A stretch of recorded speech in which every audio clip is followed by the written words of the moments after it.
Perkenalkan, nama saya Imratul Solihah, perwakilan dari kelompok 8. Di sini saya akan menampilkan perangkat pembelajaran yang telah dibuat oleh kelompok 8. Kemudian untuk DPL kelompok 8 adalah Susanti Nugroho Sulistyo MPD, dan di sini kami beranggotakan 16 anak. Saya akan menampilkan kalender pendidikan.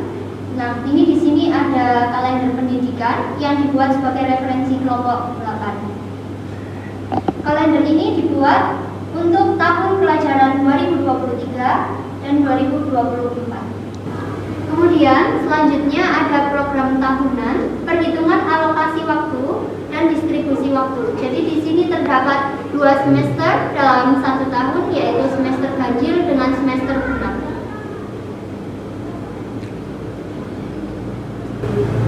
Nah, di sini untuk semester ganjil terdapat 19 minggu pekan efektif. Kemudian untuk semester genap terdapat 18 minggu pekan efektif.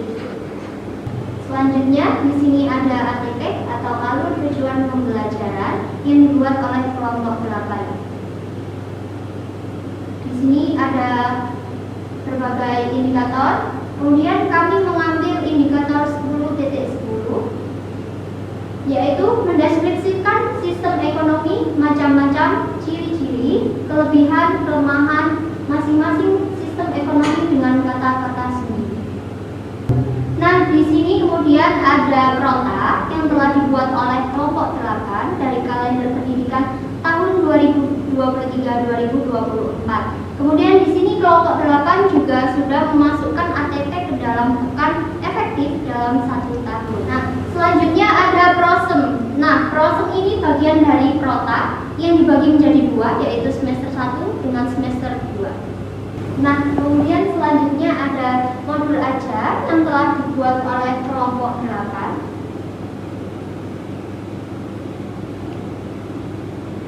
Ya, ini adalah cover dari modul ajar kelompok kami.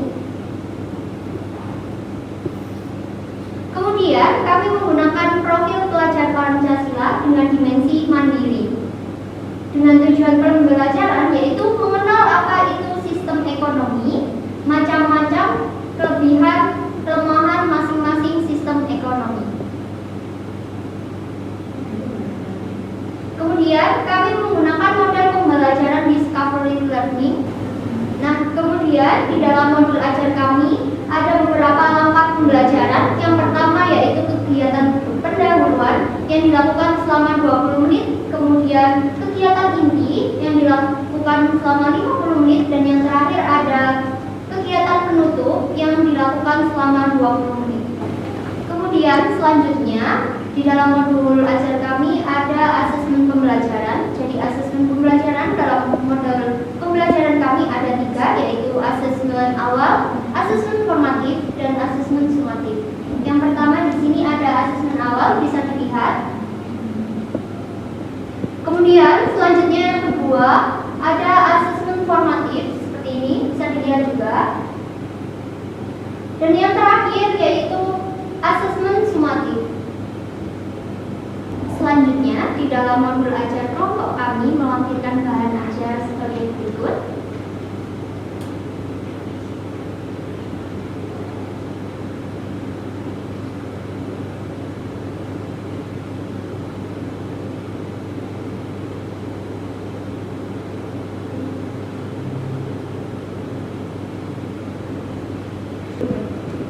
Selanjutnya, di sini ada media pembelajaran yang kelompok kami buat. Media yang kami buat ada 2. Yang pertama yaitu ada PPT. Nah, PPT ini kami menjelaskan tentang sistem ekonomi. Kemudian ada tujuan pembelajaran. Yang pertama yaitu mengenal apa itu sistem ekonomi. Yang kedua, macam-macam sistem ekonomi. Yang ketiga yaitu kelebihan dan kekurangan sistem ekonomi.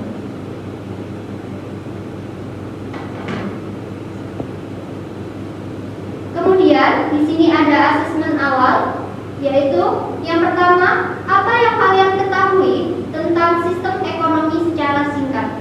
Kemudian yang kedua, apa saja macam-macam sistem ekonomi yang kalian ketahui. Kemudian yang ketiga, apa kelebihan dari sistem ekonomi.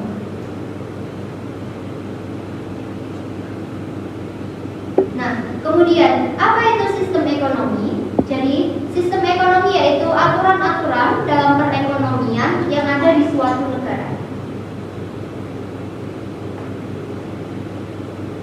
Kemudian yang kedua yaitu fungsi sistem ekonomi. Fungsi sistem ekonomi dibagi menjadi tiga. Yang pertama yaitu mendorong perusahaan atau penyedia untuk berproduksi. Kemudian yang kedua ada mengkoordinasikan semua kegiatan individu dalam perekonomian. Kemudian yang ketiga mengatur dalam pembagian hasil produksi semua anggota masyarakat supaya berjalan sesuai rencana.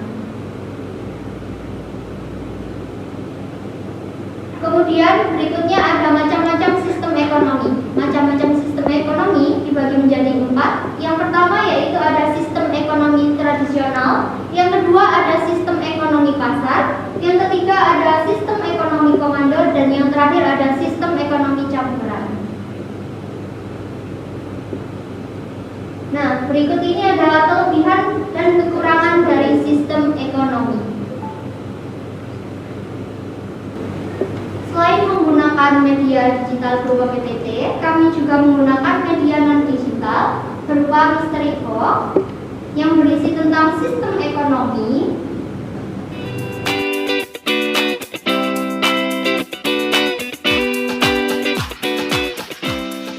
Jadi, ini media non-digital yang sudah kami buat, namanya yaitu mystery box. Kemudian cara penggunaannya yaitu di sini ada beberapa kumpulan jawaban-jawaban yang nantinya akan diletakkan ke dalam mystery box ini.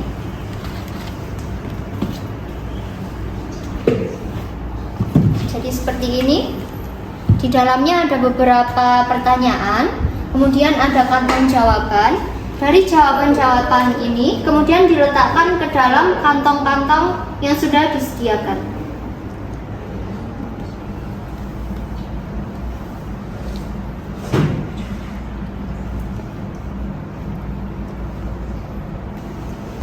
Berikut contoh pengaplikasian dari media ajar kami, yaitu sebagai berikut. Pertanyaan pertama yaitu ada berapa kegiatan dalam sistem ekonomi? Mbak Alif, boleh maju. Jadi dalam sistem ekonomi itu ada 3 kegiatan. Yang pertama ada produksi, yang kedua distribusi, yang ketiga itu konsumsi.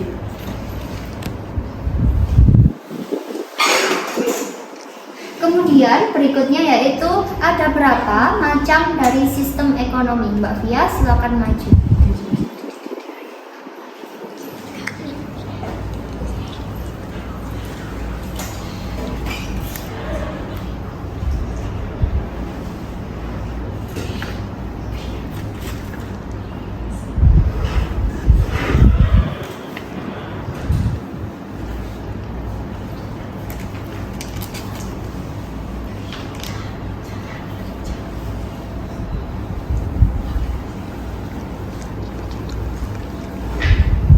Begitulah cara pengaplikasian dari media ajar yang kami buat. Terima kasih.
sekian dari saya, perwakilan dari kelompok 8. Kurang lebihnya mohon maaf. Wassalamualaikum warahmatullahi wabarakatuh.